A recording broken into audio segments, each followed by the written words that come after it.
Nature वाला part discuss कर ही रहे हैं, उसमें कुछ बेसिक्स तो हम लोगों ने ऑलरेडी डिस्कस कर लिया था, और एक तो शायद लास्ट क्लास में भी कुछ डिस्कशन कर लिया था हम लोगों ने कि कार्बन के 4 बॉन्ड्स क्यों बनते हैं। तो ये कार्बन वाला पार्ट टेट्रावैलेंसी शो करता है और कार्बन वाला पार्ट कैटेनेशन शो करता है, इसलिए कार्बन के इतने सारे कंपाउंड्स एग्जिस्ट करते हैं। इस चीज का हम लोगों ने डिस्कशन पहले ही कर लिया था। उसके अलावा फंक्शनल ग्रुप क्या होता है ये हम लोगों ने डिस्कशन कर लिया है, होमोलॉग्स क्या होते हैं ये भी हम लोगों ने डिस्कस कर लिया है। और उसके बाद फिर हम लोग का कार्बन में नोमेनक्लेचर का पार्ट शुरू होता है जो तुम्हारे 10th क्लास में दे रखा है। बट वो नोमेनक्लेचर में उसमें इथेन, मीथेन, प्रोपेन, ब्यूटेन ये सारी चीजें दे रखी है जो हम लोगों ने डिस्कस कर ही रखा है। ऑल्दो इसके बाद हम लोगों का नोमेनक्लेचर का पार्ट तो अपना चलेगा, बट नोमेनक्लेचर के बाद हम लोग केमिकल प्रॉपर्टी की बात करते हैं अपने कार्बन कंपाउंड्स वाले पार्ट की। और केमिकल प्रॉपर्टी का मतलब ये नहीं है कि हम लोग के पास कोई फिक्स्ड केमिकल प्रॉपर्टीज वाले पार्ट है जो हम लोग को डिस्कस करना है, क्योंकि हम लोगों ने ये टर्म पढ़ रखा है फंक्शनल ग्रुप। फंक्शनल ग्रुप वाले पार्ट वैसे एटम्स या ग्रुप ऑफ एटम्स है जो पूरे कंपाउंड के प्रॉपर्टी को डिटरमाइन करता है। तो अगर वैसे एटम या ग्रुप ऑफ एटम जो पूरे कंपाउंड के प्रॉपर्टी को डिटरमाइन करता है, अगर इसकी बात करें तो फंक्शनल ग्रुप अगर चेंज होगा तो डेफिनेटली केमिकल प्रॉपर्टी भी चेंज होगा। तो हम लोग सारे फंक्शनल ग्रुप जो 12, 13, 14 फंक्शनल ग्रुप में से 6-7 फंक्शनल ग्रुप अपने सिलेबस में दे रखा, उन सब के भी केमिकल प्रॉपर्टी की बात नहीं कर रहे, हम लोग कुछ स्पेसिफिक टाइप के केमिकल रिएक्शंस की बात कर रहे हैं। उसमें एक केमिकल रिएक्शन तुम्हारे अल्केन का है, एक केमिकल रिएक्शन तुम्हारे अल्कीन का है, एक अल्कोहल का रिएक्शन होगा, उसके अलावा कार्बोक्सिलिक एसिड वाले पार्ट से रिलेटेड एक छोटा सा रिएक्शन है। इन सब टाइप से हम लोग डिफरेंट टाइप के रिएक्शंस वाले पार्ट का डिस्कशन कर रहे हैं केमिकल प्रॉपर्टीज वाले पार्ट में, जिसमें एक पार्ट तो हम लोग पहले भी डिस्कस कर चुके हैं। इस चीज को हम लोग कंबशन रिएक्शन बोलते हैं। जो हम लोगों का केमिकल रिएक्शन एंड इक्वेशन होता है सबसे पहला टॉपिक, उस केमिकल रिएक्शन एंड इक्वेशन वाले टॉपिक को जब हम लोग डिस्कस कर रहे होते हैं तो उस केस में नॉर्मली हम लोग वहाँ पे 5 रिएक्शंस की बात करते हैं। कॉम्बिनेशन रिएक्शन, डिकम्पोजिशन रिएक्शन, फिर उसके अलावा displacement reaction, double displacement reaction और रिडॉक्स रिएक्शन। बट कहीं कहीं पे साइड बुक्स में वहाँ पे कंबशन रिएक्शन भी दे रखा होता है। ऑल्दो एनसीईआरटी के हिसाब से इस चीज को उसमें इन्वॉल्व नहीं किया गया, टाइप ऑफ रिएक्शन में इन्वॉल्व नहीं किया गया है, लेकिन हम लोग इसको टाइप ऑफ रिएक्शन में एक पार्ट मान सकते हैं कंबशन रिएक्शन। बट एक्चुअल में कंबशन रिएक्शन का मतलब होता है कि हम लोग किसी भी सब्सटेंस को बर्न कर रहे हैं। तो बर्न करने का मतलब क्या है कि हम लोग ऑक्सीजन के साथ उसका रिएक्शन करा रहे हैं। तो अगर हम लोग ऑक्सीजन के साथ रिएक्शन करा रहे हैं मतलब ऑक्सीडेशन रिएक्शन टाइप का पार्ट कंसिडर कर सकते हैं। बट फिर भी क्योंकि थोड़ा बाकी सारे के सारे रिएक्शन से यूनिकली अलग टाइप का रिएक्शन है, इसलिए हम लोग कंबशन रिएक्शन वर्ड मेंशन कर सकते हैं। सिंपली हेडिंग डाल देना उसमें कंबशन रिएक्शन अपने कॉपी में, और छोटा सा बस स्टेटमेंट लिख लेंगे हम लोग इस चीज में, रिएक्शन विद O2। अगर ऑक्सीजन के प्रेजेंस में हम लोग रिएक्शन कराते हैं या फिर ऑक्सीजन के साथ रिएक्शन कराते हैं तो इस चीज को हम लोग इन जनरल कंबशन रिएक्शन आराम से बोल सकते हैं। और एक चीज ध्यान रखना है, इनफैक्ट ये मतलब ये तुम्हारे हमेशा के लिए काम आएगा, हम लोग पहले भी इस चीज का डिस्कशन थोड़ा बहुत कर चुके हैं कि अगर कोई भी कंपाउंड दे रखा जिसमें कार्बन प्रेजेंट होगा, हाइड्रोजन प्रेजेंट होगा, तो इस केस में कार्बन वाले पार्ट का जब भी कभी हम लोग कंबशन कराएंगे तो इस केस में CO2 का फॉर्मेशन होगा। अगर हाइड्रोजन वाले पार्ट का कंबशन कभी भी कराएंगे तो हमेशा H2O का फॉर्मेशन होगा। और ये इन जनरल ध्यान रखना, अगर H2O लिखेंगे हम लोग तो लिक्विड स्टेट में लिखा करेंगे। तीसरा पार्ट जो ध्यान रखने का है कि अगर हम लोग के पास सल्फर रहेगा तो सल्फर वाले पार्ट में हम लोगों के SO2 का फॉर्मेशन होगा गैसेस फॉर्म में। इस एक चीज का हम लोग को थोड़ा ध्यान रखना है। चौथा पार्ट अगर हम लोग नाइट्रोजन की बात करते हैं, ये स्पेसिफिकली ध्यान रखना है। नाइट्रोजन गैस वाले पार्ट में जब हम लोग कंबशन कराते हैं तो इसके कंबशन पे नाइट्रोजन ऑक्साइड नहीं बनता है, इस केस में N2 गैस का फॉर्मेशन होता है। तो अगर कार्बन रहा तो CO2, हाइड्रोजन रहा तो H2O, सल्फर रहा तो SO2, नाइट्रोजन रहा तो N2O, NO, N2O5 कुछ नहीं बनेगा, हम लोग का N2 वाले पार्ट का फॉर्मेशन होता है। और इस एक चीज का भी ध्यान रखना, एक कंपाउंड के अंदर भी अगर ये सब एलिमेंट्स है तो उस कंपाउंड के अंदर का कार्बन CO2 में जाएगा, हाइड्रोजन H2O में जाएगा, सल्फर SO2 में जाएगा, नाइट्रोजन N2 वाले पार्ट में जाएगा। इस एक चीज का हम लोग थोड़ा ध्यान रखते हुए काम करते हैं। तो इस एक पार्ट को नोट डाउन कर लेना, ये हम लोगों को तो ये इन्फॉर्मेशन जिंदगी भर काम में आने वाला है। कार्बन, हाइड्रोजन, सल्फर, नाइट्रोजन, इन चारों का कंबशन होगा तो चारों एलिमेंट्स, एक फॉस्फोरस भी याद रख सकते हैं, अगर फॉस्फोरस होगा तब इस केस में P4 फोर्टेन का फॉर्मेशन होता है और ये सॉलिड फॉर्म में रहता है। ये कंबशन वाला पार्ट हमेशा हम लोग को ध्यान रखते हुए काम करना है, बस रटना होगा इस चीज को।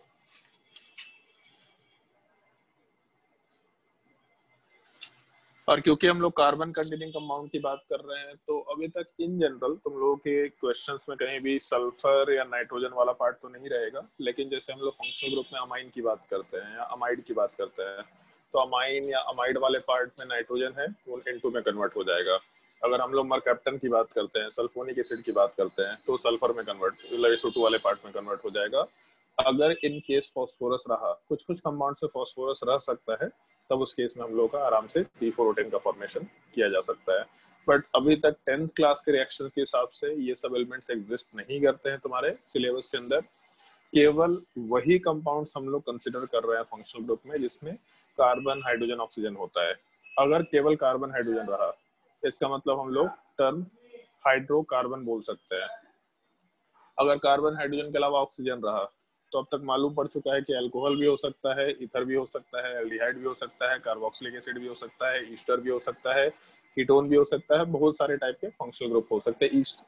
ईथर हो सकता है, ईस्टर हो सकता है, एनहाइड्राइड हो सकता है, मल्टीपल टाइप के फंक्शनल ग्रुप्स हो सकते हैं। तो कोई भी टाइप का कंपाउंड दे रखा होगा जो कार्बन हाइड्रोजन ऑक्सीजन कंटेनिंग हुआ, तो उस केस में अगर कार्बन रहा, हाइड्रोजन रहा और ऑक्सीजन रहा, इस कंपाउंड के अंदर कितना है हमको नहीं मालूम, तो ऐसा कर देते हैं कार्बन में X रहा, हाइड्रोजन में Y रहा और ऑक्सीजन में Z रहा। कुछ भी पार्ट रहा, हमेशा कार्बन वाला पार्ट CO2 में जाएगा गैसेस फॉर्म में, हाइड्रोजन H2 में जाएगा लिक्विड फॉर्म में, और क्योंकि इसमें ऑक्सीजन है तो ऑक्सीजन बर्निंग वाले प्रोसेस में ही यूटिलाइज हो जाएगा, तो ऑक्सीजन वाला पार्ट कहीं भी नहीं जाने वाला। ऑक्सीजन वाले पार्ट को हम लोग आराम से छोड़ सकते हैं। तो जब भी कभी कंबशन कराएंगे, मतलब ऑक्सीजन के साथ रिएक्शन कराएंगे, तो CO2 प्लस H2 आराम से बन सकता है। अगर ऑक्सीजन नहीं है तो हाइड्रोकार्बन रहेगा। हाइड्रोकार्बन में बैलेंसिंग बहुत ईजी होता है, जो हम लोग पहले डिस्कस भी कर चुके हैं। एक हाइड्रोकार्बन का मतलब CXHY हो गया।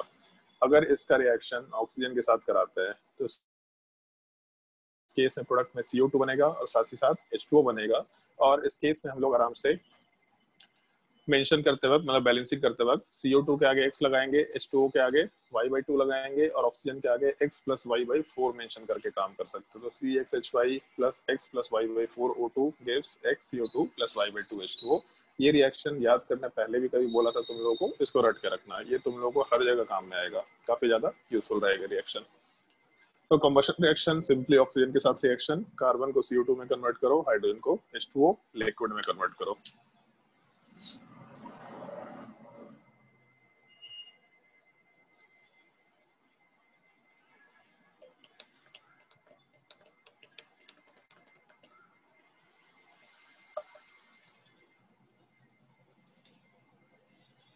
और इसी पार्ट में एक छोटा सा रिएक्शन होता है जो थोड़े काम का होता है।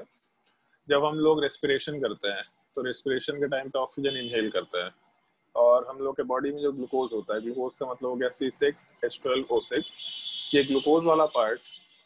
और दूसरा एक चीज है कि अगर कंबशन रिएक्शन है, मतलब आग लगा रहे हैं, तो आग लगाने पे डेफिनेटली हीट तो जनरेट होगा ही होगा। तो जब भी कभी कंबशन रिएक्शन होगा, तो कंबशन रिएक्शन वाले पार्ट में ऑक्सीजन के साथ रिएक्शन होने के बाद प्रोडक्ट में जो बनना है तो बनेगा, प्लस हीट भी जनरेट होगा। तो अगर हम लोग ग्लूकोज वाले पार्ट का रिएक्शन ऑक्सीजन के साथ कराते हैं रेस्पिरेशन करने पे, तो कार्बन CO2 में कन्वर्ट होगा, जिसको हम लोग एक्सहेल करते हैं, और हम लोग के बॉडी से पसीना चल रहा होता है। H2 वाला पार्ट लिक्विड के फॉर्मेट में जाएगा, और साथ ही साथ हम लोग हीट जनरेशन की बात कर सकते हैं आराम से। फिर रेस्पिरेशन प्रोसेस में हम लोग इस रिएक्शन को आराम से कंसिडर करते हुए काम कर सकते हैं। इनफैक्ट ऐसा नहीं ग्लूकोज वाला ही पार्ट बर्न होता है, बाकी चीजें बर्न हो सकते हैं, लेकिन हम लोग ग्लूकोज के हिसाब से अपना काम आराम से कर सकते हैं। इस चीज को हम लोग कंबशन रिएक्शन बोला करते हैं, नोट कर लो।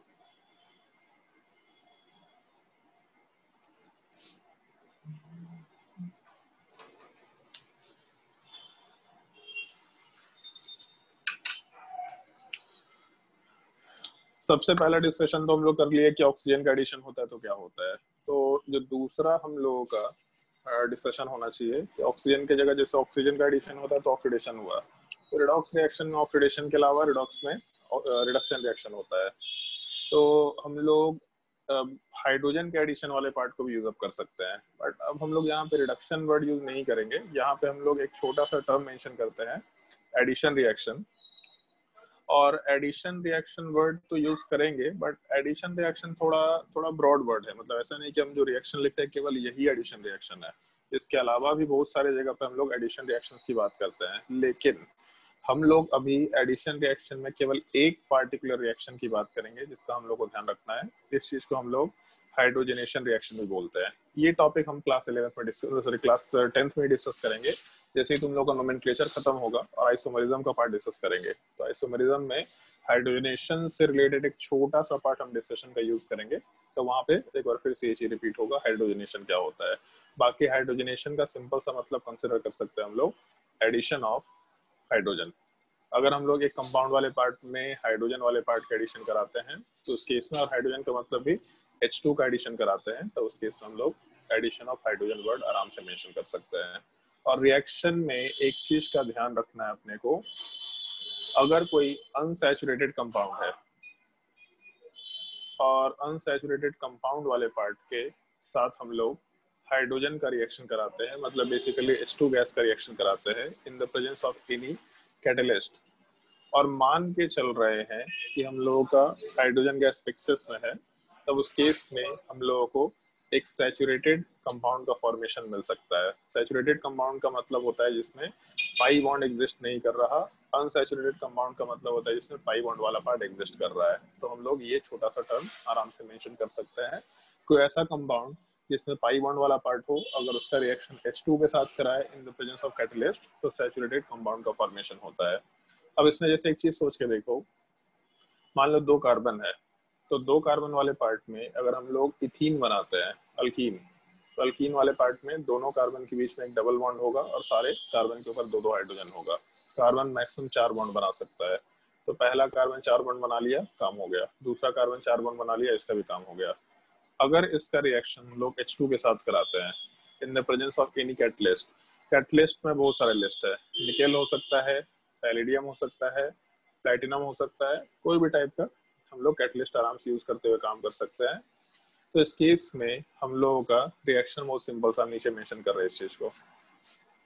यहाँ जो डबल बॉन्ड है और दोनों कार्बन के ऊपर हाइड्रोजन है, तो हम लोग सिंपली एक काम कर रहे हैं, जो हम लोग का H2 मॉलिक्यूल है उसको यहाँ नीचे मेंशन किया।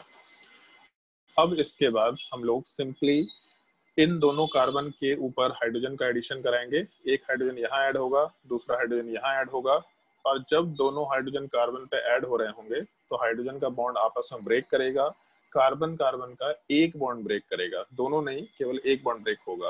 कि कार्बन 4 बॉन्ड बनाता है, तो अगर कार्बन पे हाइड्रोजन ऐड हो रहा है मतलब उसका चौथा बॉन्ड ऐड कहीं और से हो रहा है, तो कार्बन कार्बन का आई बॉन्ड ब्रेक होने लगेगा। तो यहाँ से ये बॉन्ड हट गया, यहाँ से ये पहला बॉन्ड हट गया, मतलब हम लोग का अल्केन वाले पार्ट का फॉर्मेशन आराम से कंसिडर किया जा सकता है। ये टोटल मिला के दोनों कार्बन के ऊपर हम लोग हाइड्रोजन को प्लेस करके अल्केन का फॉर्मेशन करा सकते हैं। इस प्रोसेस को हम लोग हाइड्रोजनेशन भी बोलते हैं। हाइड्रोजन का एडिशन मतलब हाइड्रोजनेशन, हाइड्रोजन का रिमूवल मतलब डी हाइड्रोजनेशन वर्ड आराम से मेंशन कर सकते हैं। ये एग्जांपल हम लोग को थोड़ा ध्यान रखना है। पहले वाले केस में एक पाई बॉन्ड है तो अनसैचुरेटेड कंपाउंड, दूसरे वाले केस में एक भी अनसैचुरेशन नहीं है, पाई बॉन्ड वाला पार्ट एग्जिस्ट नहीं कर रहा है वहां पे। नोट कर लो इस चीज को। अच्छा, एक मिनट, नोट कर लो।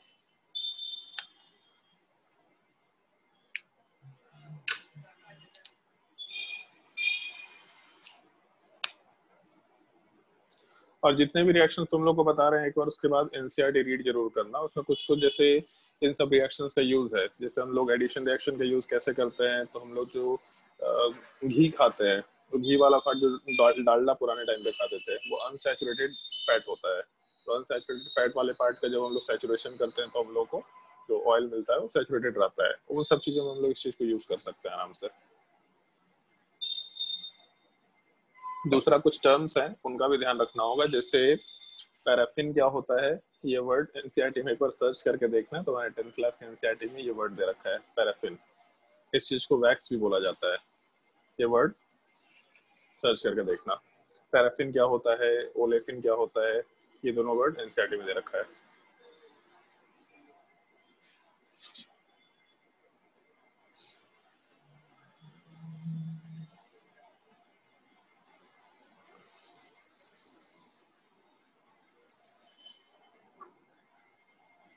किसी को मालूम है कैटलिस्ट क्या होता है? ये जो टर्म दे रखा है कैटलिस्ट, इसका क्या मतलब होता है? सर कोई सब्सटेंस जो रिएक्शन स्पीड अप करे। कोई सब्सटेंस जो रिएक्शन के रेट को चेंज करे, ये अब ध्यान रखना थोड़ा। ऐसा जरूरी नहीं है कि रिएक्शन तेज ही हो, रिएक्शन धीरे भी हो सकता है। हम लोग दो तरह के कैटलिस्ट की बात करते हैं, पॉजिटिव कैटलिस्ट और नेगेटिव कैटलिस्ट। जो रिएक्शन बढ़ाएगा वो पॉजिटिव कैटलिस्ट, जो रिएक्शन के रेट को बढ़ाएगा घटाएगा मतलब धीरे करा देगा रिएक्शन, उसको नेगेटिव कैटलिस्ट बोलते हैं। But basically rate of reaction या स्पीड ऑफ रिएक्शन को जो चेंज करता है that is called as catalyst. हाँ, एक और चीज में ध्यान रखना होता है, कैटलिस्ट खुद रिएक्शन में पार्टिसिपेट नहीं करता। मतलब कैटलिस्ट वाला पार्ट अगर पार्टिसिपेट करता भी है तो भी लास्ट में मिल जाता है। कैटलिस्ट वाला पार्ट का जो अमाउंट है वो चेंज नहीं करता रिएक्शन के टाइम पे। मतलब कैटलिस्ट खुद रिएक्शन में पार्टिसिपेट नहीं करता, पहला चीज जो यहाँ पे हम लोग मेंशन करेंगे। और दूसरा, हम लोग इस रिएक्शन में कैटलिस्ट क्यों यूज कर रहे हैं, उसके पीछे रीजन ये है कि हाइड्रोजन वाले पार्ट का रिएक्टिविटी काफी कम होता है, ये बहुत तेजी से रिएक्शन नहीं करना चाहता, तो इसके रेट ऑफ रिएक्शन को बढ़ाने के लिए हम लोग ये सब कैटलिस्ट आराम से यूज करते हुए चल रहा है। पॉइंट नोट डाउन कर लो।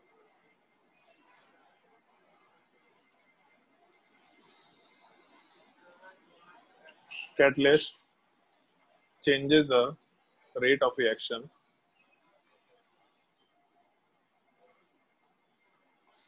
without participating in it, without participating in it.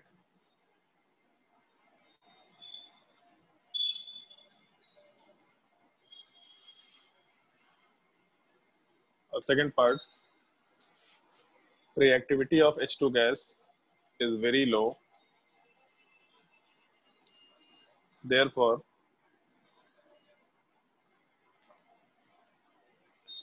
catalysts such as nickel, palladium, platinum, etc. is used. कहीं कहीं पे ये वर्ड दे रखा होगा रेनी निकल, कंफ्यूजन मत होना।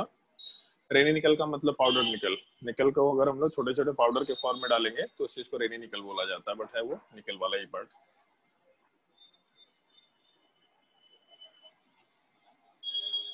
और इस पूरे पार्ट को हम लोग एडिशन रिएक्शन या बेसिकली उसी के पार्ट में हाइड्रोजनेशन रिएक्शन बोल सकते हैं। बट इस चीज का ध्यान रखना कि हाइड्रोजनेशन रिएक्शन ही सिंगल एडिशन रिएक्शन नहीं है।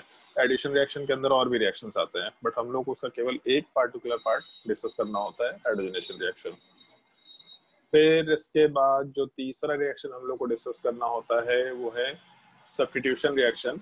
हेडिंग डाल देना अपने कॉपी में, सब्स्टिट्यूशन रिएक्शन। और सब्स्टिट्यूशन रिएक्शन में जो रिएक्शन हम लोग को डिस्कशन करना है जिसको हम लोग हैलोजिनेशन रिएक्शन बोला करते हैं, हैलोजिनेशन रिएक्शन।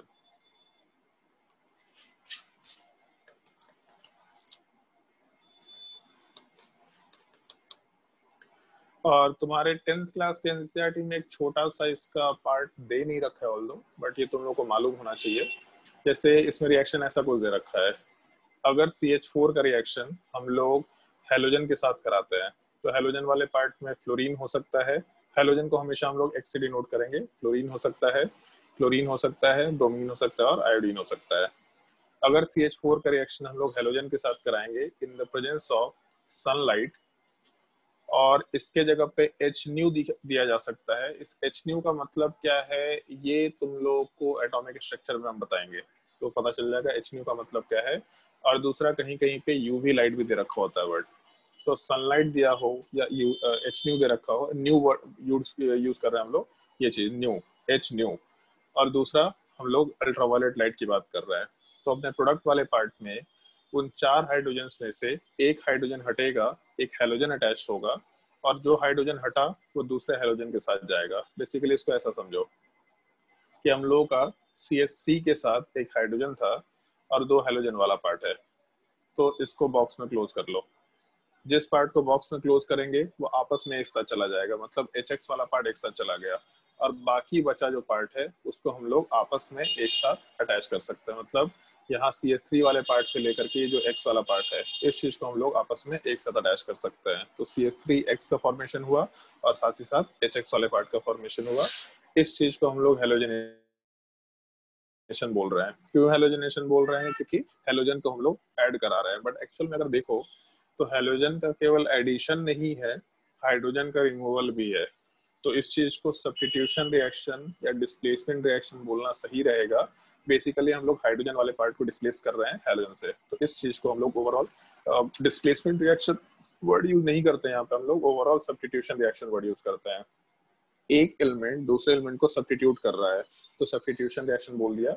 और प्रोडक्ट वाले पार्ट में CH4 पे X2 का रिएक्शन कराने पे CH3X और HX का फॉर्मेशन होगा। लेकिन एक चीज का ध्यान रखना है हम लोगों को, फ्लोरीन क्लोरीन ब्रोमीन आयोडीन वाले पार्ट में हम लोग प्रेफरेबली केवल क्लोरीन और ब्रोमीन के साथ रिएक्शन कराते हैं। क्यों कराते हैं इसका जवाब हम नहीं दे सकते, बट उससे रिलेटेड एक छोटा सा पॉइंट अभी हम डिस्कस करेंगे, बस थोड़ा ध्यान रखना है अपने को। Not substitution reaction.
और अगर इसको नोट कर लिया तो इसके नीचे हम लोग पॉइंट्स वाले पार्ट का डिस्कशन कर सकते हैं। इन पॉइंट्स को थोड़ा ध्यान रखना, इसको इंपॉर्टेंट मार्क करके रखो।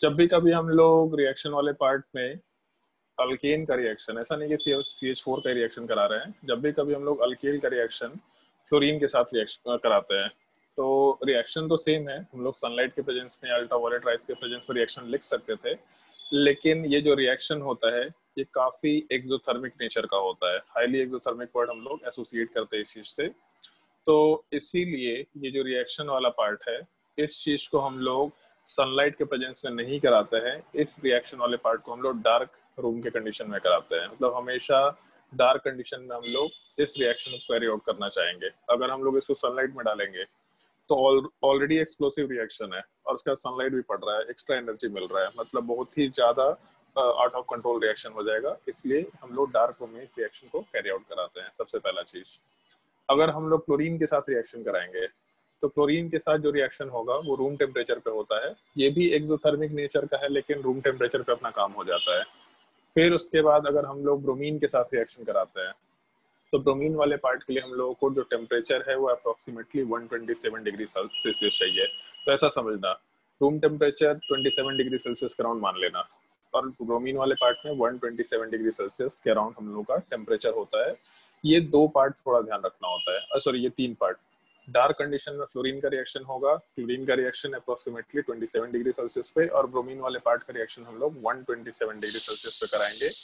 इन सब पार्ट से हम लोग एसोसिएट कर सकते हैं कि जैसे एक चीज देखो, ऊपर में जब हम लोग हेलोजन लिखे तो यहाँ फ्लोरीन और आयोडीन नहीं लिखे, तो फ्लोरीन में लिख रहे हैं हम लोग डार्क रूम में रिएक्शन करा रहे हैं क्योंकि हाईली एक्सोथर्मिक है।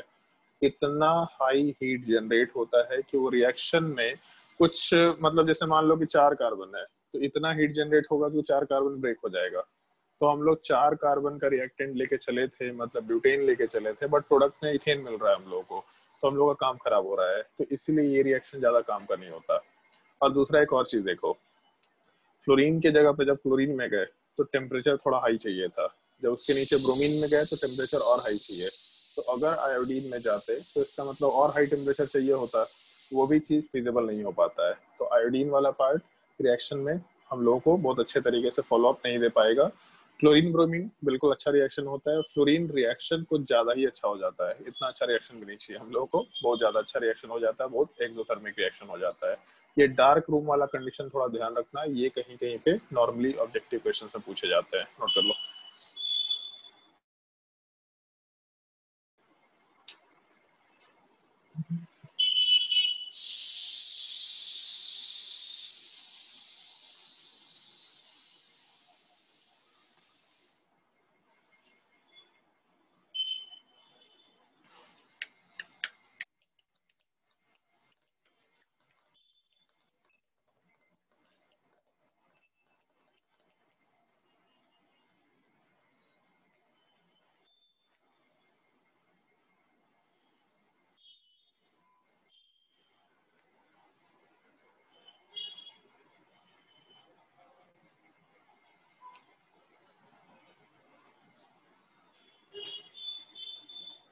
और इसको नोट करने के बाद फिर हम लोग का जो चौथा रिएक्शन कंसिडर करना होता है, उस चीज को हम लोग ऑक्सीडेशन रिएक्शन बोलते हैं। और ये तुम लोग को पहले ही बोला था कि ऑक्सीडेशन का मतलब केवल ऑक्सीजन का एडिशन नहीं होता, ऑक्सीजन ऑक्सीडेशन का मतलब इलेक्ट्रॉन वाले पार्ट का रिमूवल भी होता है, या फिर रिमूवल ऑफ हाइड्रोजन भी होता है। ऑर्गेनिक केमिस्ट्री में ऑक्सीडेशन का कुछ और मतलब है, मतलब कुछ और तो मतलब नहीं है, टेक्निकली है तो ऑक्सीजन का एडिशन ही, बट इन जनरल ऑक्सीजन का एडिशन और हाइड्रोजन का रिमूवल दोनों एक साथ होता है। एनसीईआरटी में जो रिएक्शन दे रखा है हम उस चीज का डिस्कशन तो करेंगे, लेकिन उसके अलावा एक छोटा सा पार्ट तुम लोग को और मेंशन करेंगे, इन केस अगर कभी ऑक्सीडेशन से रिलेटेड कोई सवाल आ गया तो आराम से क्वेश्चन सॉल्व कर पाए। इसलिए क्योंकि 2017 के पेपर में, एनटीएससी के पेपर में ऐसा सवाल दिया था जो क्लास 12 से एसोसिएटेड था, तो पता ही नहीं चल रहा था इसमें करना क्या है, एटलीस्ट 10th वालों को तो नहीं पता होता है, बट वो ऑक्सीडेशन रिएक्शन का ही सवाल दे रखा था। तो जैसे नॉर्मली करना क्या होता है ऑक्सीडेशन में, इस एक चीज की बात करते हैं। जब भी कभी ऑक्सीडेशन कराना है तो अभी के लिए मान के चलना कि जिस कार्बन के ऊपर हाइड्रोजन है, जैसे मान लो हम लोग के पास एक कंपाउंड दे रखा CH3OH अल्कोहल, इस चीज को हम लोग मिथेनॉल भी बोलते हैं।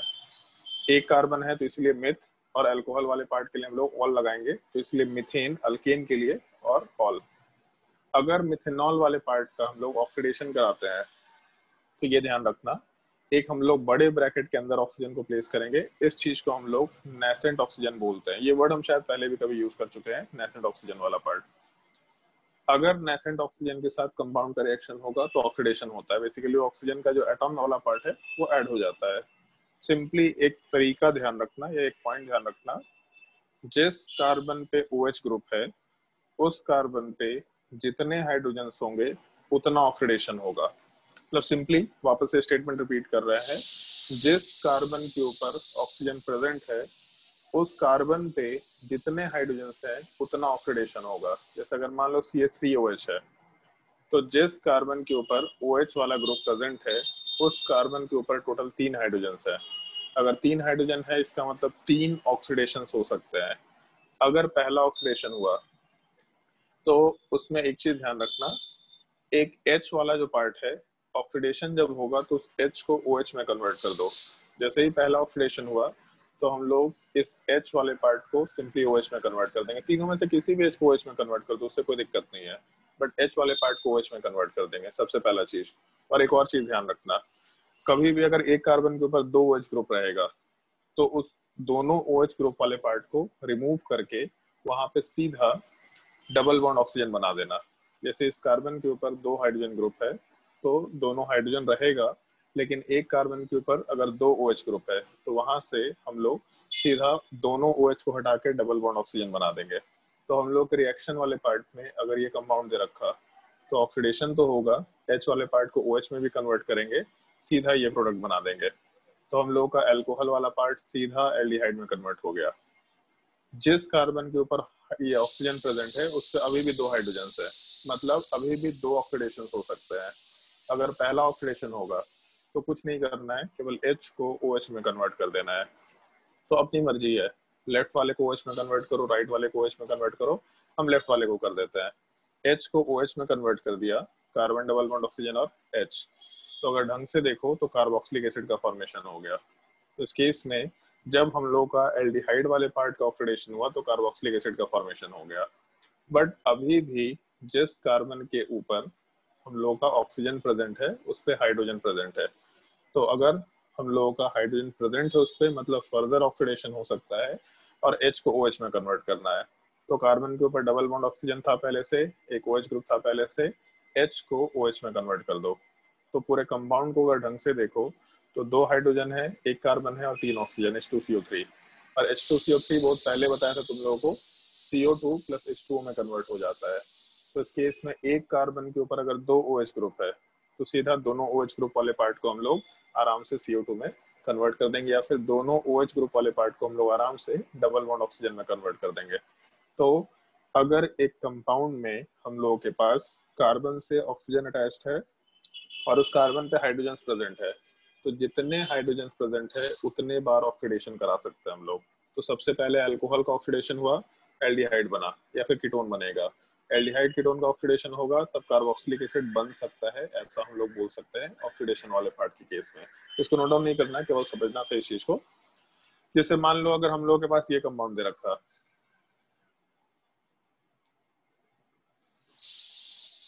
CH3, उसके बाद CH2OH, और इस केस में हम लोग ऑक्सीडेशन वाले पार्ट को चेक करना है कि ऑक्सीडेशन कितने बार करा सकते हैं, फाइनली क्या बनेगा।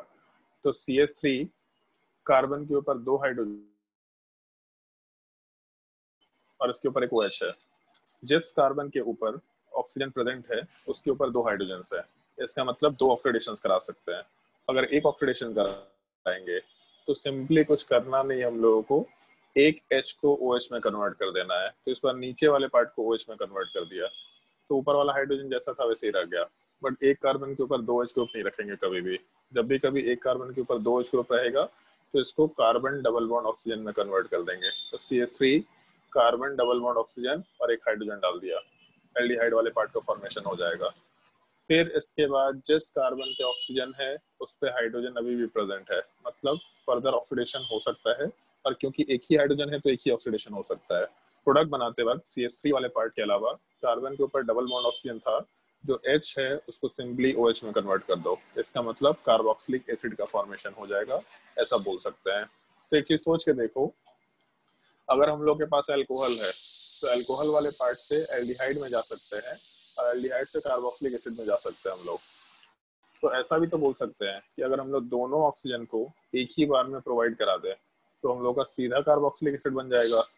और यही रिएक्शन तुम्हारे एनसीईआरटी में दे रखा है। अगर हम लोग इन जनरल, ये एनसीईआरटी में दे नहीं रखा बट वैसे ही बोल रहे हैं, अगर इन जनरल हम लोग थोड़ा वीक ऑक्सीडाइजिंग एजेंट यूज करते हैं तो वीक ऑक्सीडाइजिंग एजेंट होने पे एल्डिहाइड पे जाकर रिएक्शन रुक जाएगा।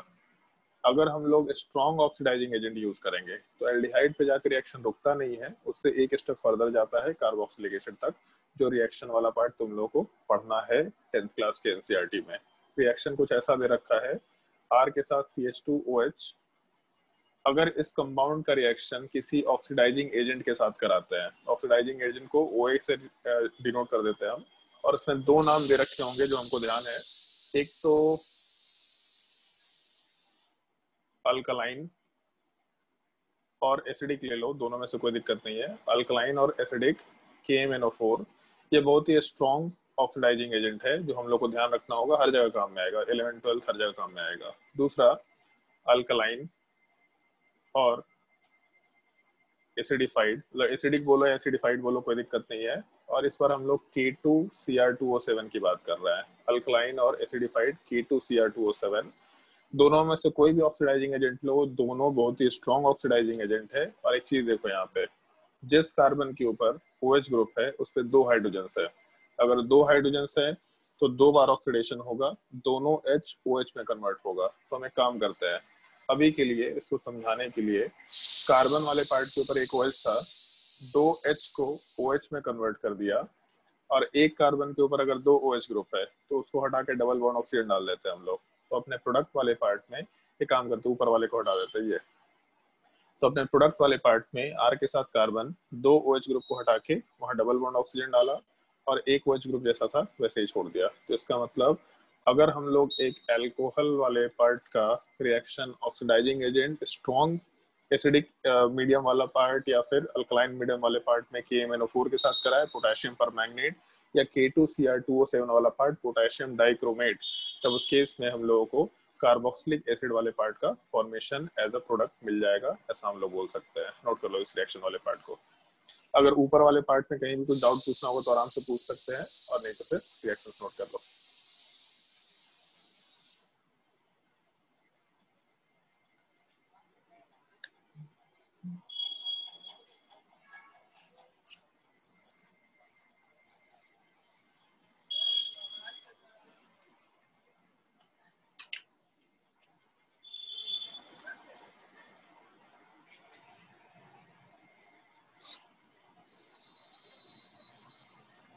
कोई भी डाउट होगा किसी को पूछ लो आराम से इस पार्ट में।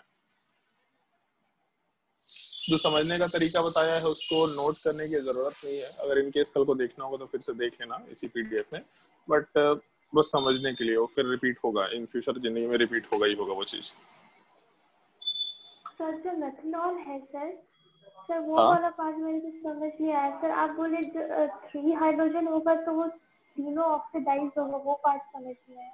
जैसे उसमें ये चीज सोचो, अगर मिथेनॉल है CH3OH, तो जिस कार्बन के ऊपर OH ग्रुप है उस पर कितने हाइड्रोजन है? बोलते जाओ दीक्षा। सर 1 हाइड्रोजन है। जिस कार्बन के ऊपर OH ग्रुप है, ये पूछ रहे हैं हम, जिस कार्बन के ऊपर OH ग्रुप है, ऑक्सीजन के ऊपर नहीं बात कर रहे, ये OH ग्रुप जिस कार्बन के ऊपर है उस कार्बन के ऊपर 3 हाइड्रोजन हैं। Yes sir 3 hydrogen. तो अगर 3 हाइड्रोजन है तो तीनों का ऑक्सीडेशन होगा, और जब तीनों का ऑक्सीडेशन होगा तो तीनों को हम लोग OH में कन्वर्ट कर देंगे। तो एक हाइड्रोजन को OH में कन्वर्ट किया, दूसरे हाइड्रोजन को OH में कन्वर्ट किया, तीसरे हाइड्रोजन को OH में कन्वर्ट किया, और चौथा तो पहले से OH है।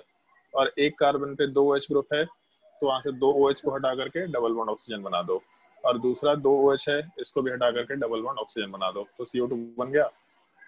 Yes sir. और कोई डाउट किसी को?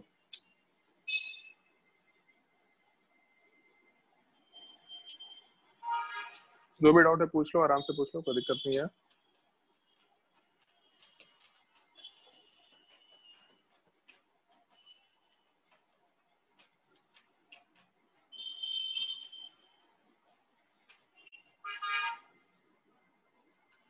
अगर कोई डाउट नहीं है तो तुम्हारे एनसीईआरटी में ये 4 रिएक्शंस हैं जो दे रखे हैं, जो हम लोगों को सीखना होता है ऑर्गेनिक केमिस्ट्री वाले पार्ट में, मतलब कार्बन कंपाउंड वाले पार्ट में। इन 4 रिएक्शंस के बाद उसमें 2 रिएक्शंस और है जो हम लोगों को सीखना होता है, जिसमें एक रिएक्शन तो हम लोग डिहाइड्रेशन ऑफ अल्कोहल बोलते हैं और दूसरा एस्टरिफिकेशन रिएक्शन बोलते हैं।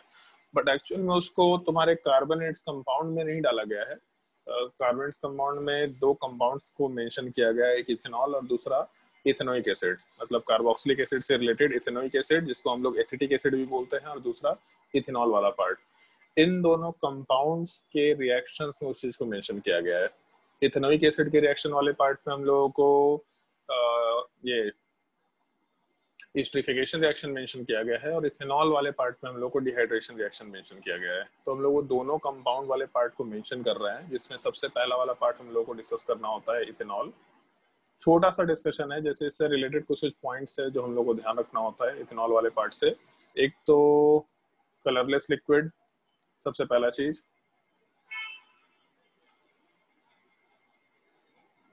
दूसरा intoxicating in nature. Intoxicating in nature word समझ में आ रहा होगा, जैसे जो ये बोलते हैं, क्या बोलते हैं, अल्कोहल होता है, वो अल्कोहल पीने से हम लोग को नशा होता है, तो इसीलिए हम लोग इंटॉक्सिकेटेड वर्ड आराम से मेंशन कर सकते हैं। Intoxicating in nature, second part.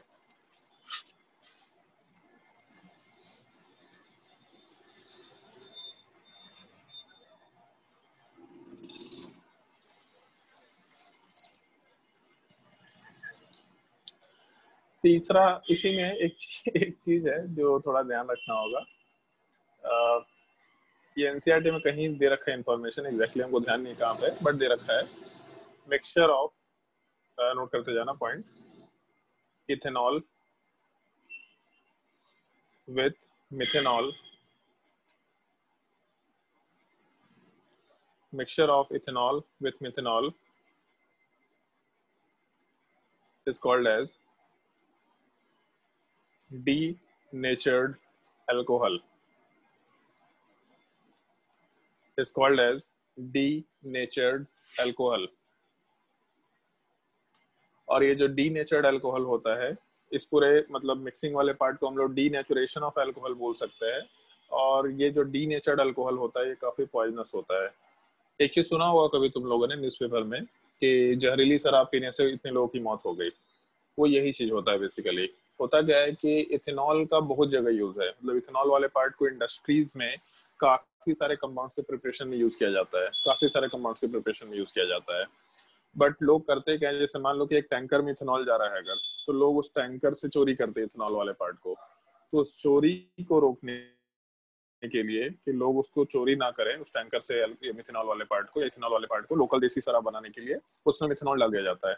तो अगर इथेनॉल में मिथेनॉल डाल के रखा जाएगा तो पूरा का पूरा जो मिक्सचर है वो पॉइजनस नेचर का रहता है। इस पॉइजनिंग मतलब ये प्रोसेस जो है जिसमें हम लोग मिथेनॉल को मिक्सअप कर रहे हैं, उसमें अल्कोहल वाला पार्ट पॉइजनस कन्वर्ट हो रहा है। इस चीज को हम लोग डीनेचुरेशन ऑफ अल्कोहल बोलते हैं। अगर इन केस अल्कोहल का लोग चोरी किए और वो पॉइजनस अल्कोहल रहा तो उसको पीने से लोगों का मौत हो जाता है।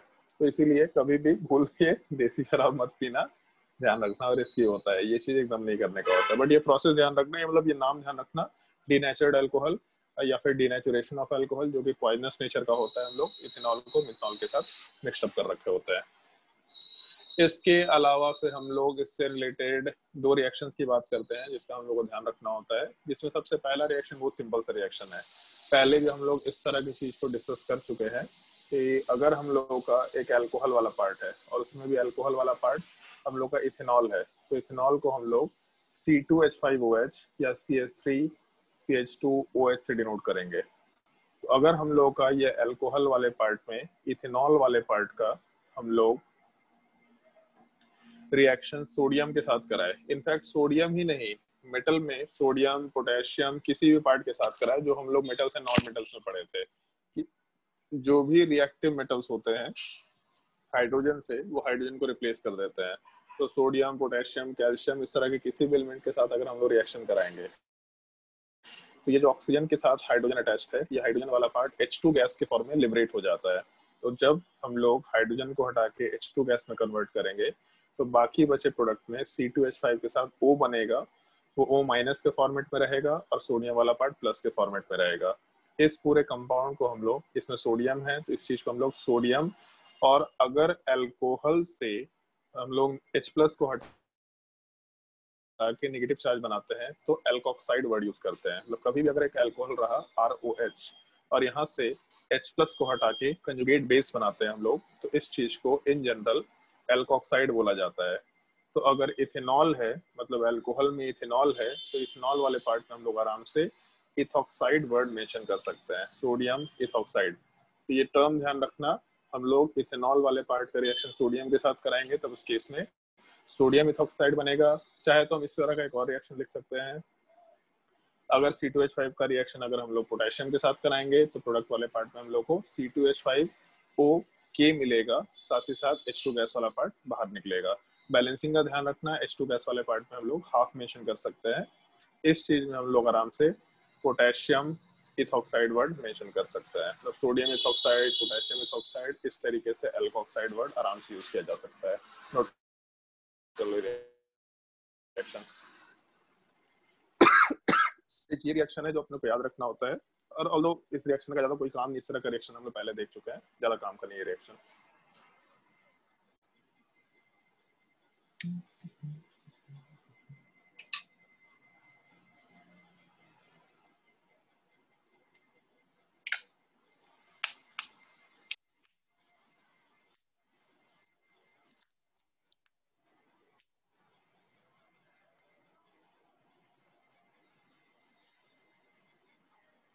और अगर इस रिएक्शन में कहीं कोई डाउट होगा तो आराम से पूछ लेना, बट हमको जहां तक ध्यान है कि ये रिएक्शन हम लोग पहले यूज कर चुके हैं कि अगर हम लोग किसी एसिड का रिएक्शन सोडियम मेटल के साथ कराएंगे तो H2 गैस बाहर निकलेगा।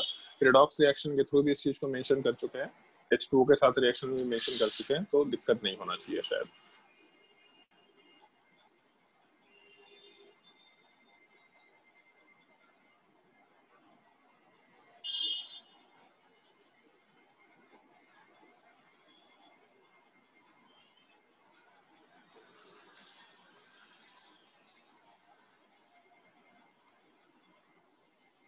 और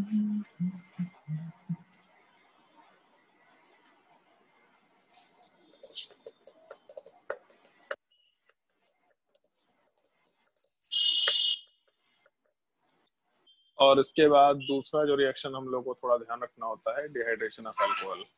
अगर हम लोगों का एक मिथेनॉल वाला पार्ट दे रखा CH3 CH2OH, सॉरी इथेनॉल वाला पार्ट, तो इथेनॉल का रिएक्शन अगर हम लोग H2SO4 के साथ कराते हैं in the presence of heating, तो इस केस में डिहाइड्रेशन होता है। डिहाइड्रेशन का मतलब पानी निकलना, ऐसा बोल सकते हैं। जब पानी निकलेगा तो जैसे इसको ऐसा समझ लो, CH3 जो है इसके साथ CH2 और OH ग्रुप दे रखा, तो इन 3 हाइड्रोजन में से एक हाइड्रोजन को साइड में ले लो, और वाटर निकालने का मतलब है कि यहाँ से पूरा पार्ट ऐसा हटा देते हैं H2O, एक हाइड्रोजन, 2 हाइड्रोजन और एक ऑक्सीजन। अगर इस पूरे पार्ट को हटाएंगे तो जिन दोनों एटम से ग्रुप्स को हटा रहे हैं उन दोनों एटम के बीच में एक बॉन्ड बनता है।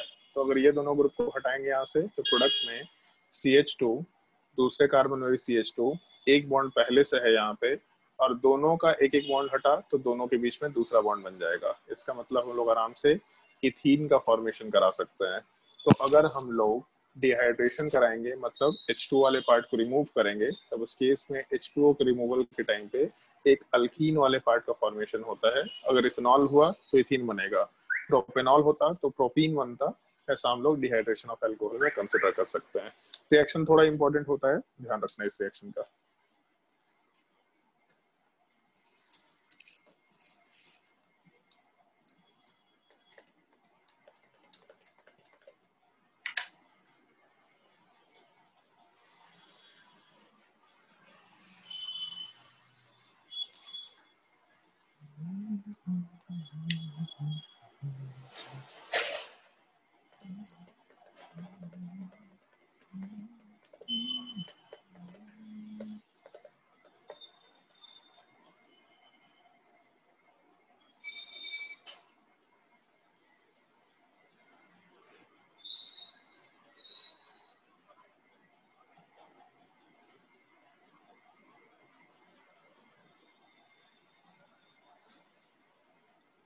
और इन सब के बाद सबसे लास्ट टॉपिक जो हम लोग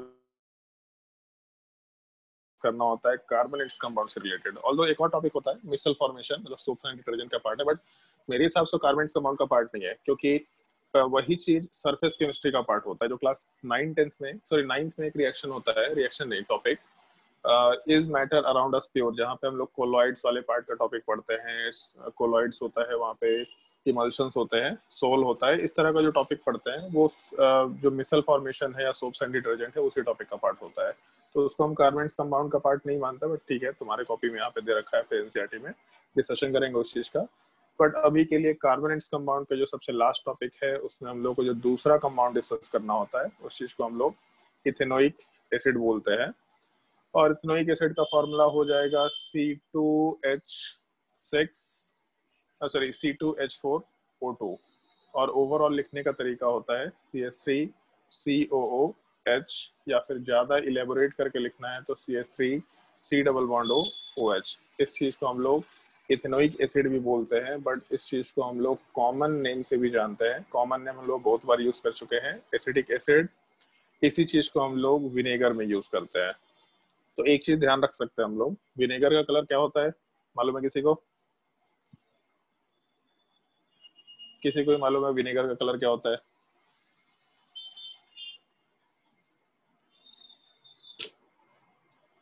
शुभम? नहीं पता सर। कभी किचन में नहीं गया तो आज तक जिंदगी में? सर वो कहीं कोना में रखा हो जहाँ पे। व्हाइट कलर होता है। तो उसमें थोड़ा सा वो जो चावल का जो पानी होता है उस कलर का। चावल का जो पानी होता है उस कलर का, उसको माड़ बोलते हैं वैसे। चावल का पानी बना दी भाई साहब। तुम्हें से कितने लोगों को खाना बनाने आता है? ईशान?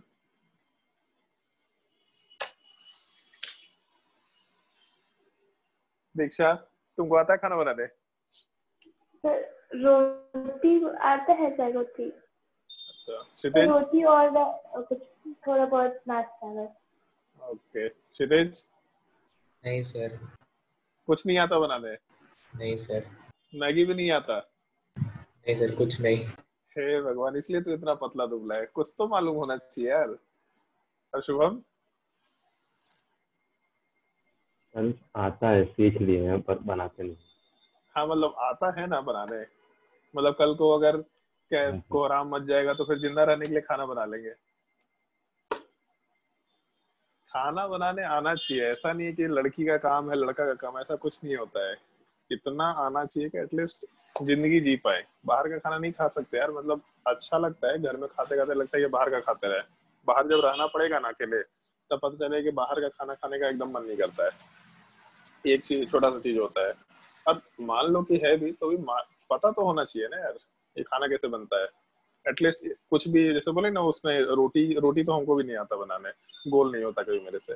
बट बाकी जो नाश्ता वास्ता टाइप से है, मैगी, मैगी तो यार मैगी किसको बनाने नहीं आता यार, गजब करता है यार क्षितिज, मैगी बनाने नहीं आता सर तुमको? मतलब क्या करना होता है, इंग्रेडिएंट्स और कैसे कैसे प्रोसीजर मालूम है, लेकिन वो एक्सपीरियंस नहीं है मेरे को एक बार भी। मैगी बनाना तो सीख लो यार, मैगी बनाना तो मस्त है। मतलब इसके बिना जिंदा कैसे है, तो मैगी बनाने नहीं आता तुमको, ये गलत बात है भाई। तो विनेगर का कलर कलरलेस होता है, कोई कलर नहीं होता है इसमें।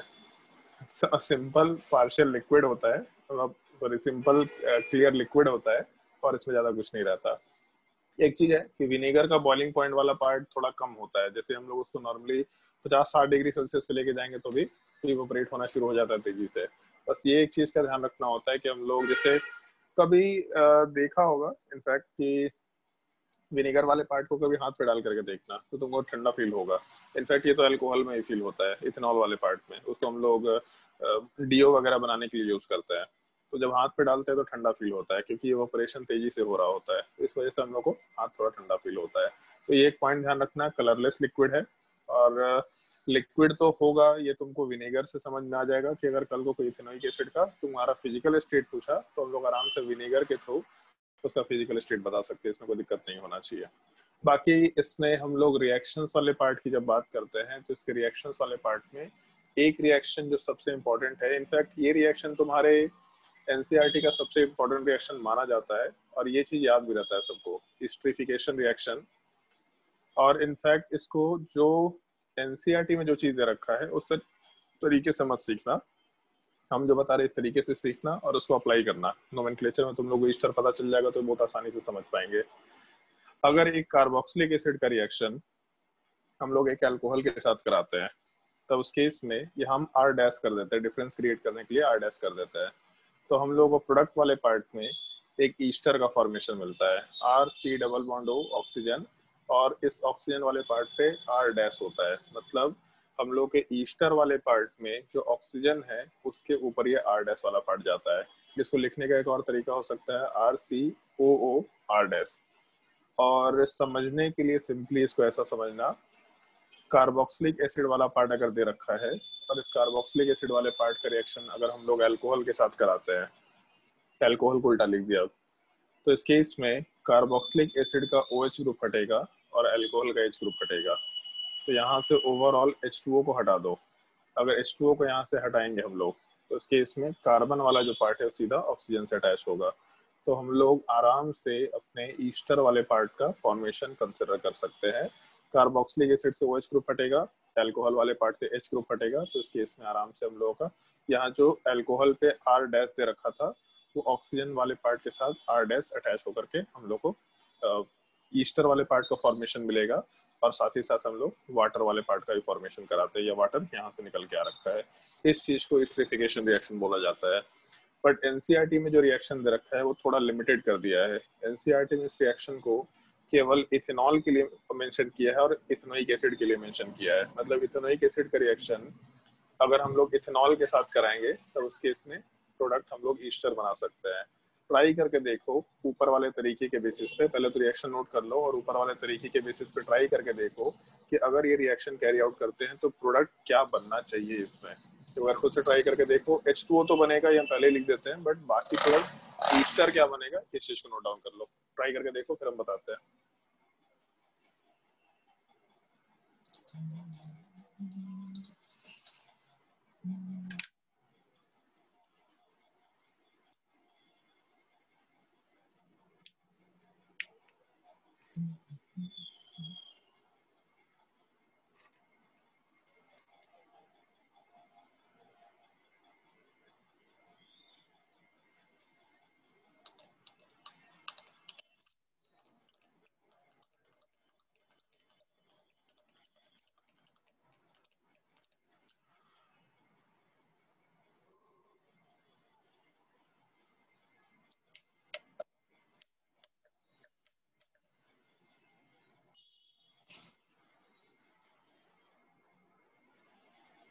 और जो तरीका बताया उस तरीके से बॉक्स में क्लोज कर लेना, कंपाउंड को अपने आप प्रोडक्ट बना सकते हैं।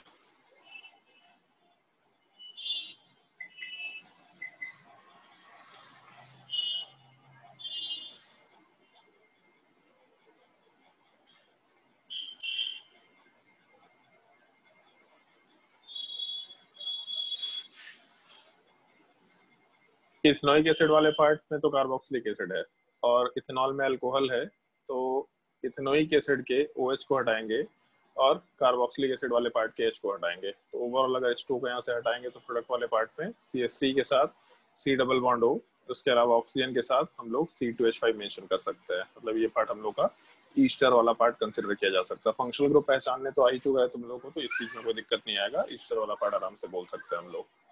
बस एक पॉइंट ध्यान रखना होता है इस ईस्टर वाले पार्ट से रिलेटेड, और शायद इसलिए भी ये बहुत इंपॉर्टेंट रिएक्शन कंसिडर किया जाता है। जो ईस्टर वाला पार्ट है ये पार्ट फ्रूटी स्मेल का होता है, फ्रूटी टेस्ट का नहीं होता, फ्रूटी स्मेल होता है। तो ऐसा होता है कभी कभी एक अननोन टाइप के रिएक्शन में हम लोग वर्कआउट करते हैं कि एक अननोन कंपाउंड अल्कोहल के साथ रिएक्शन करने के बाद एक फ्रूटी स्मेल का सब्सटेंस बना रहा, तो वो अननोन कंपाउंड क्या है? फिर से हम बोल रहे हैं, एक अननोन कंपाउंड अल्कोहल के साथ रिएक्शन करने पे फ्रूटी स्मेल का सब्सटेंस बना रहा, तो फ्रूटी स्मेल का सब्सटेंस क्या है? ईस्टर। और कौन सा कंपाउंड अल्कोहल के साथ रिएक्शन करके ईस्टर बनाता है? तो एसिड वाला पार्ट वहां से जज किया जा सकता है। इस एक चीज को थोड़ा ध्यान रखना, हम लोग फ्रूटी स्मेल के एक सब्सटेंस का फॉर्मेशन कराते हैं, उस चीज को ईस्टर कहेंगे। इनफैक्ट ये जो फ्रूटी स्मेल वाला चीज है, ये मेरे हिसाब से 11th-12th तक के सिलेबस में सिंगल फ्रूटी स्मेल से रिलेटेड सब्सटेंस है, तो इसीलिए ये रिएक्शन 10th क्लास में भी इंपॉर्टेंट है। 12th क्लास में फिर से आता है कार्बोक्सिलिक एसिड और अल्कोहल। वहां मतलब जैसे यहाँ पे दो कंपाउंड है ना, इथेनॉल और इथेनोइक एसिड, मतलब अल्कोहल और कार्बोक्सिलिक एसिड, वहां पे चैप्टर है अल्कोहल और दूसरा कार्बोक्सिलिक एसिड। तो वहां पे ये चैप्टर में फिर से रिएक्शन आएगा कि हम लोग ईस्टरिफिकेशन रिएक्शन कराते हैं और अल्कोहल का रिएक्शन कार्बोक्सिलिक एसिड के साथ करा के फ्रूटी स्मेल का सब्सटेंस बनाते हैं। इस चीज को हम लोग ओवरऑल ईस्टरिफिकेशन रिएक्शन बोला करते हैं। इस एक रिएक्शन का थोड़ा ध्यान रखना जो हम लोग के लिए जरूरी होता है। बात मेरे हिसाब से कार्बोक्सिलिक एसिड तो और कोई रिएक्शन है नहीं, अगर एक दे भी रखा होगा तो सोडियम बाइकार्बोनेट के साथ रिएक्शन दे रखा होगा, जो हम लोग पहले ही डिस्कशन कर चुके हैं कि अगर हम लोग कार्बोक्सिलिक एसिड का रिएक्शन सोडियम बाइकार्बोनेट के साथ कराएंगे तो H2CO3 बनेगा, जो कि CO2 वाले पार्ट को लिबरेट करा सकता है। और इन सब के डिस्कशंस के बाद सबसे लास्ट में एक छोटा सा टॉपिक होता है जिस चीज को हम लोग सोप्स एंड डिटर्जेंट्स बोला करते हैं। इस टॉपिक वाले पार्ट का हम लोग का डिस्कशन बाकी रहेगा। इस चीज को हम मेंशन नहीं कर रहे अभी के लिए, इस चीज को हम कभी भी किसी भी एक दिन 15 मिनट 20 मिनट के लेक्चर में डिस्कस करेंगे, लेकिन हम छोटा सा सजेशन देंगे, इस टॉपिक को एनसीईआरटी से रीड करके एक बार देखना, खुद से एक बार एनसीईआरटी से रीड करके देखना। अगर एनसीईआरटी से इस चीज को रीडिंग करके डाल देखेंगे तो समझाना बहुत आसान हो जाएगा, और इसमें कुछ फिर हम थोड़ा मतलब थोड़ा एक्सटेंसिव पार्ट को भी डिस्कस कर पाएंगे यहाँ पे कि ऐसा क्यों होता है, इसी टाइप से क्यों काम करता है ये चीज। एक बार एनसीईआरटी से इस चीज को रीड करके देखना। तो हम लोगों का कार्बोनेट्स कंपाउंड वाला पार्ट भी ऑलमोस्ट कंप्लीट हो चुका है। 15 मिनट का ये टॉपिक है, सोप्स एंड डिटर्जेंट वाला पार्ट। एक बार एनसीईआरटी में इस चीज को रीड करना, पहले रीड करने के बाद हम लोग नेक्स्ट क्लास में इस चीज का डिस्कशन करेंगे। तुम लोगों को नेक्स्ट क्लास के लिए हम कुछ असाइनमेंट्स भी देंगे जो चैप्टर नंबर 1 से लेके चैप्टर नंबर 5 तक से एसोसिएटेड होगा। उन असाइनमेंट्स के क्वेश्चंस तुम लोग को सॉल्व करने होंगे, और उन सब के सॉल्यूशंस के बाद, उन सब के डिस्कशंस के बाद हम लोग आराम से फिर सोप्स एंड डिटर्जेंट वाले पार्ट का डिस्कशन करेंगे, और वो केवल ऑब्जेक्टिव क्वेश्चंस होंगे, उसमें सब्जेक्टिव क्वेश्चन वाला पार्ट नहीं रहेगा। हो सकता है फिल इन द ब्लैंक्स हो सकता है, पॉसिबिलिटी है फिल इन द ब्लैंक्स का, but in general objective question और फिल इन द ब्लैंक्स वाला पार्ट, ट्रू फॉल्स वाला टाइप का पार्ट होगा चैप्टर नंबर 1 से लेके चैप्टर नंबर 5 तक। अभी आराम से हाफ ईयरली का तैयारी करो, अभी इस चीज का हम लोग क्लास नहीं लगा रहे।